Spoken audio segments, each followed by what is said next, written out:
আমি কেতিয়াও ভাবা নাই যে অসমৰ মাননীয় মুখ্যমন্ত্ৰী এজনে এনেকুৱা মিছলীয়া হ'ব পাৰে। অসমৰ মুখ্যমন্ত্ৰী এজন প্ৰবঞ্চক, কাৰণ আমাক কথা দিয়া লিখিতভাৱে কথা দিয়াৰ পিছত আমাৰ দাবীখিনি পূৰণ নকৰিলে। এইটো দলিল আমি পৈতৃক সম্পত্তি দিছো, কোনোবাই নিজৰ সম্পত্তি দিছো। সম্পত্তিৰ বিনিময়ত চৰকাৰে আমাক কথা দিছিল যে আপোনালোকে সম্পত্তি দিয়ক, আমি আপোনালোকক চাকৰি দিম।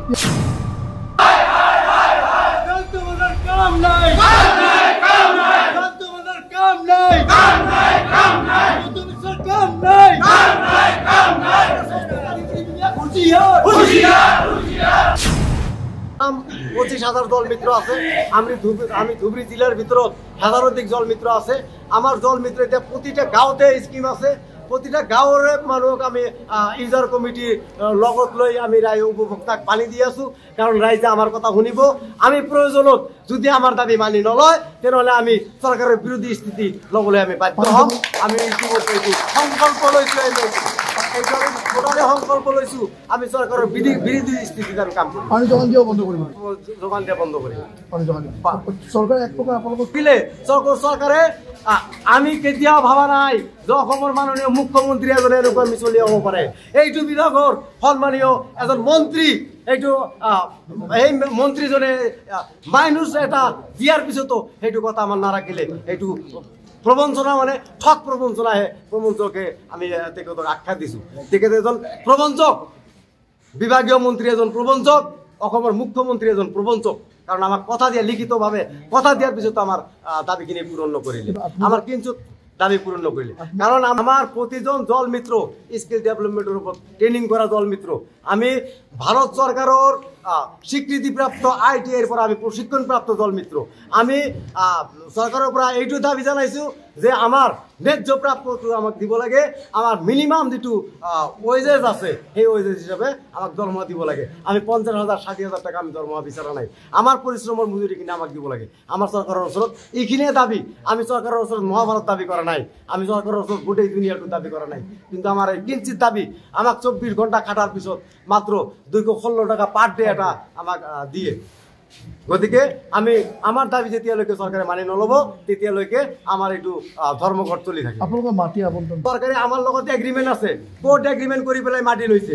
এইটো দলিল আমি পৈতৃক সম্পত্তি দিছো, কোনোবাই নিজৰ সম্পত্তি দিছো। সম্পত্তিৰ বিনিময়ত চৰকাৰে আমাক কথা দিছিল যে আপোনালোকে সম্পত্তি দিয়ক, আমি আপোনালোকক চাকৰি দিম। ইয়াত লিখা আছে চাকৰি দিব। ইয়াত চাকৰি ফেচিলিটিৰ কথা লিখা আছে।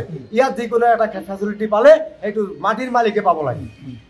এইটো এগ্ৰিমেণ্টত লিখা। ফেচিলিটি পালে নে আপোনালোকে?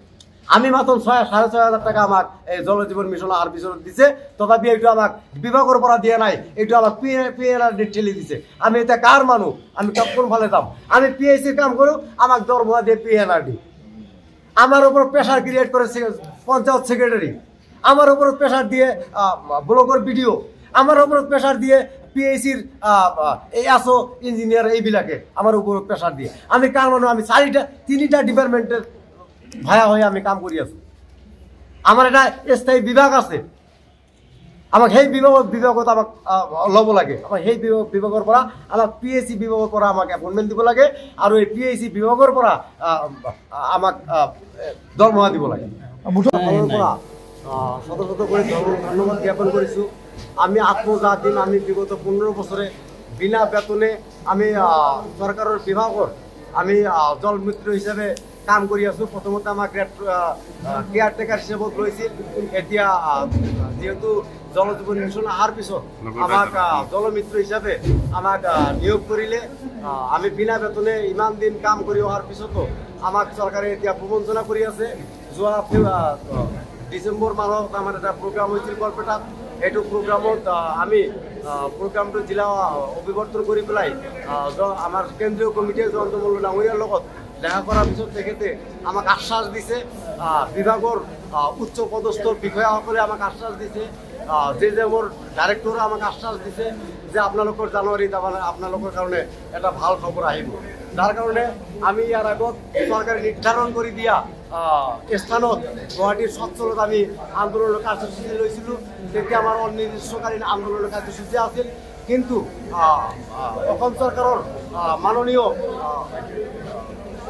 সন্মানীয় বিধায়ক কমলাক্ষ দেৱ পুৰকায়স্থ তেখেতৰ নেতৃত্বত আমাক তেখেতে কথা দিছিল যে আমাক হয়তো জানুৱাৰীৰ ভিতৰত আমাক যিকোনো এটা ব্যৱস্থা কৰিব কিন্তু সেইটো আলোচনাৰ মাধ্যমত আমাৰ মাইনছো ওলাইছিল 2-3বাৰ মাইনছ ওলোৱাৰ পিছত তেখেতে লিখিতভাৱে আমাক প্ৰতিশ্ৰুতি দিয়াৰ পিছত এতিয়া আমাৰ লগত আমি দেখা পালোঁ আমাৰ লগত সঞ্চালনা কৰি আছে যিহেতু জানুৱাৰীৰ 1 তাৰিখত আমাক ভাল এটা খবৰ দিয়া কথা আছিল কিন্তু মাননীয় অসমৰ মুখ্যমন্ত্ৰী তেখেতক আমি শ্ৰদ্ধা কৰোঁ তেখেতে শ্ৰদ্ধাৰ পাত্ৰ তেখেত জ্ঞানী মানুহ কিন্তু তেখেতে যিটো কথা আমাক কৈছিল যে জানুৱাৰীৰ 1 তাৰিখত ভাল খবৰ দিব কিন্তু তাৰ ভিতৰত আমাৰ কথা কোনোমতে উল্লেখ নকৰিলে মাত্ৰ আশা আৰু অংগনবাদীৰ কথাহে তেখেতে উল্লেখ কৰিলে কাৰণ আমি এইটো হিংসা কৰা নাই তেখেতৰ প্ৰাপ্ত অধিকাৰ তেখেতে অধিকাৰটো পাব লাগে তেখেতে দৰমহা পাব লাগে এইটো আমিও কৰোঁ কিন্তু আমাৰ ক্ষেত্ৰত